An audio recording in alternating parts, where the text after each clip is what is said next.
Somewhere between 1:30 and 2:30 p.m. every single day, my brain just leaves. Mid-sentence in an email, and I just end up staring at the cursor. Monica will be chatting with me, and I'm just drifting off into space. I'm 45 years old, and some days, for the first time in my life, in the middle of the day, I need a nap. Never been a nap person. And for years, my answer to that problem was grabbing another cup of coffee. I love coffee so much. I really do. But I wanted to test what happened if I didn't touch coffee at all. No caffeine. How do I fix the 2 p.m. energy crash without the extra cup of coffee? So I tested 3 specific habits at the same time every single day for a week. One of them generally surprised me, but together I was actually kind of shocked about how well this worked. So let's get into it. Anytime I've ever posted about my energy slumps, fatigues, or brain fog, I typically get a lot of the same answers. Add more caffeine or coffee, or just go to bed earlier. I've even had a couple people joke about headline, 45-year-old man needs more sleep in the middle of the day. I know, I'm getting older. And look, sleep matters, we all know that. I feel like I have prioritized sleep dramatically. I have pushing the boundaries on getting perfect sleep. I've made a couple videos about that already. But I wanted to test what to do in the moment at 2 p.m. when the crash is actually happening. And I've already had too much caffeine. So to do this test, I didn't want to change anything about my sleep patterns. I'm already getting very good sleep. And I didn't want to adjust my coffee because I love it. I just wanted to make sure that I'm not getting the extra cup too late in the day. So this is 3 habits stacked into an afternoon window. Gang, we just passed 700,000 subscribers, which feels like such a huge number. I mean, I know it is. And this is my 10th year on YouTube, but only 25% of you watching are currently subscribed. So if any of this content connects with you, please click the subscribe button. Truly want to inspire as many people as I can to find the life that I've been able to find. So here's how I ran it. Every day for 7 days, at 1 p.m. This would be after lunch before the crash would typically hit. I did 3 things back to back. I researched these before I dove in, and these seemed to be the best 3 to solve this problem. A 10-minute NSDR session, a 15-minute walk outside, and about 10 minutes of direct sunlight exposure, no sunglasses. Same order, same rough timing every single day.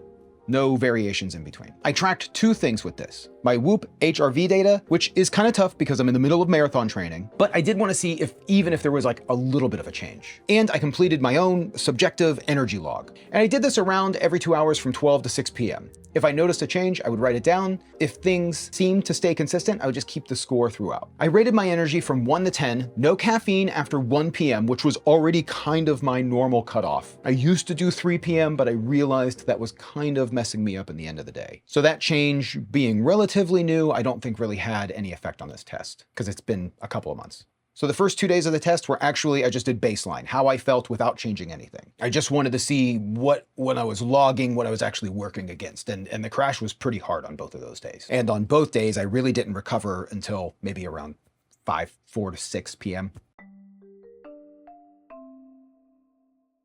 These are 3 totally different mechanisms here, which is why I picked these over 3 of the same thing. NSDR, which is non-sleep deep rest. Essentially, you weren't sleeping, but you were getting a very deep rest. Your body drops into a parasympathetic state. You're conscious the whole time, but your nervous system gets something close to what it would normally get during a deep rest, without the grogginess of a nap. That's what happens to me a lot. I'll take a nap and I get incredibly groggy. I actually used to experience this regularly when I was going through acupuncture. I haven't done that in quite a while. They call it an acunap. Now, the walk is doing something far more mechanical. Muscle contraction pulls glucose out of your bloodstream without needing any insulin to do that. So if part of the crash is actually just a post-lunch glucose swing, moving or walking will blunt that. And the light exposure, that's a circadian thing. There's going to be a natural dip in alertness in the afternoon, regardless of what you eat or drink. It's kind of baked into your circadian rhythm. So getting bright light, that actually suppresses melatonin, tells your brain it's still daytime, which will push back against the afternoon dip. I'm in kind of a dark office. That can kind of mess up my rhythm. The easy way to think about it is the walk clears the food, the NSDR clears any stress, and the sunlight clears the melatonin. So that's 3 different angles hitting the same 2 p.m. wall. The goal was to tackle this from all angles and erase it.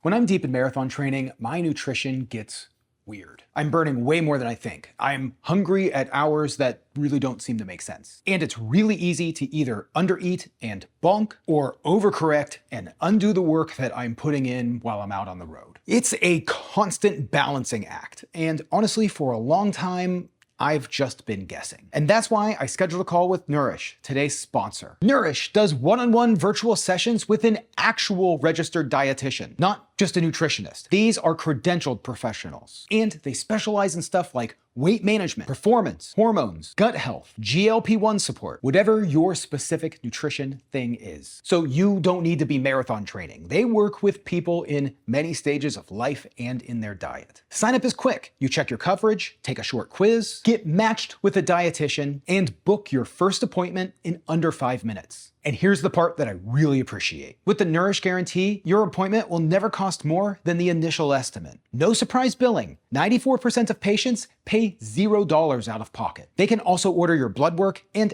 actually walk you through what it means, instead of just handing you a PDF full of numbers. The basic panel only costs $19. If you're also trying to figure out your diet, how do you eat for marathon training, or just day-to-day life nutrition, the link is in the description, or scan the QR code on screen. If you're struggling with your diet or struggling with the same things as me, do me a favor, use my link in the description below and sign up for Nourish today. Nourish, thanks for sponsoring today's video and for creating such an incredible service. So again, day 1 and 2 were the baseline. We already covered that. Recovered late, no changes were made. Day 3 was the first day that I did all 3, and honestly, I really wasn't expecting anything to change. I just wanted to see if there was any minute things that I would notice. I did the NSDR and actually almost fell asleep for real. Kind of worried me a little bit. That was gonna be hard to do every single day if I was on the verge of falling asleep. But I got up, did the walk, and then sat in the sun for 10 minutes. My energy log came back at a 5 at 2 p.m. instead of a 3. It wasn't anything dramatic, but there was a noticeable difference. The next day, day 4, is when things actually kind of surprised me. I logged a 6 at 2:30. This was the first time all week, and for a long time, I didn't feel a midday kind of crash. There was no slump in the day.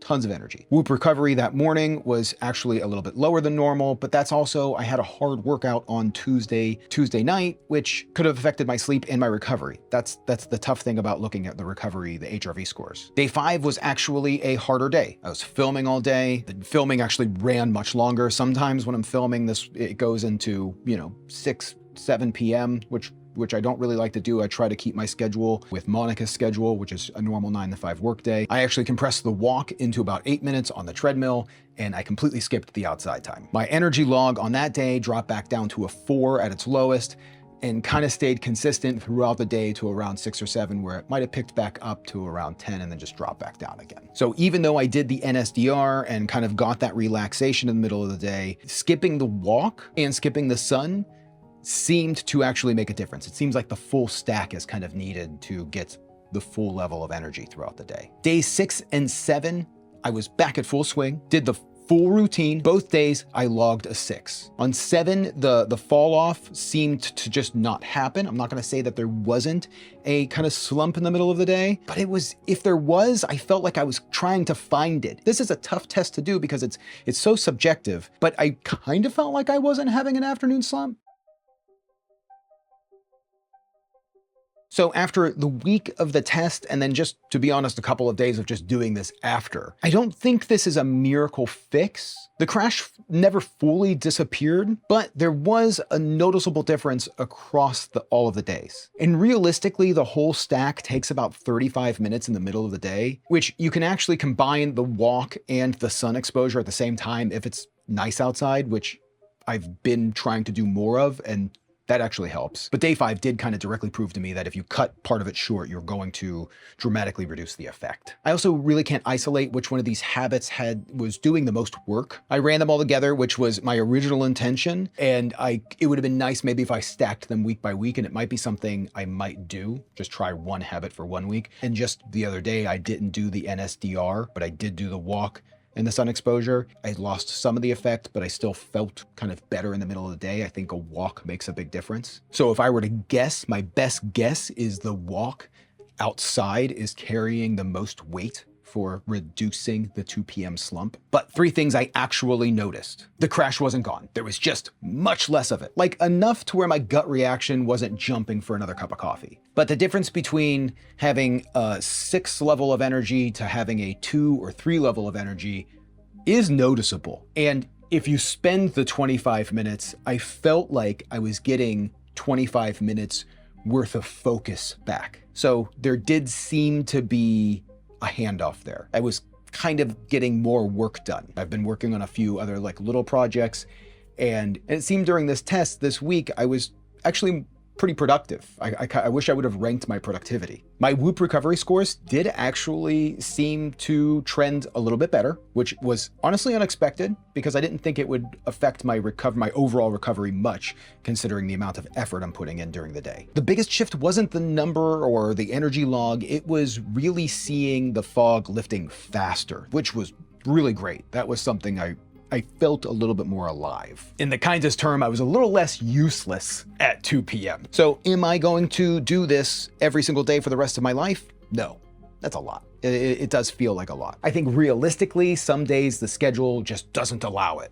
I wish it did. But on days where I have control over my early afternoon, the extra 35 minutes, I will say it does seem worth it. If I had to keep one of these habits over all of them, it's gonna be the walk. It's the cheapest, easiest. That's kind of the thing that you can get some other things done when you're just going out and doing it. The other one that I want to test in the future, which is a little caffeine dependent, is what happens when you delay caffeine by 90 minutes, an hour. Wake up in the morning, have water, breakfast, and then have caffeine. I was going to add that into this test, but I didn't want to stack too many things. And let me know what your 2 p.m. wall feels like. I am curious because I know that my level of fatigue, my level of middle of the day crash feels extreme. It feels like a level of fatigue that's just beyond tired. And I've tested multiple things. I've talked to doctors, but the fact that I was able to kind of fix that by just going outside and closing my eyes for a bit seems like maybe it might be more normal than I think it is. So let me know. And I also want to know if you've tried anything that you think works. Leave that in the comments below because you never know, you might be helping someone else and I might test it next. If you like this one and you want to see more like this, click the subscribe button. This is kind of what this whole channel is about. Finding health, finding happiness, finding fitness, experiencing life in a new way as you get older. It's kind of what I'm doing. And I just want to motivate people to try some new things to maybe make their life a little bit better as well. The next video is a huge one. For 90 days, I ate a high amount of resistant starch every single day to see if I can remove visceral fat and lower my cholesterol. The results on that one were kind of wild. That was a long test. See you in the next one.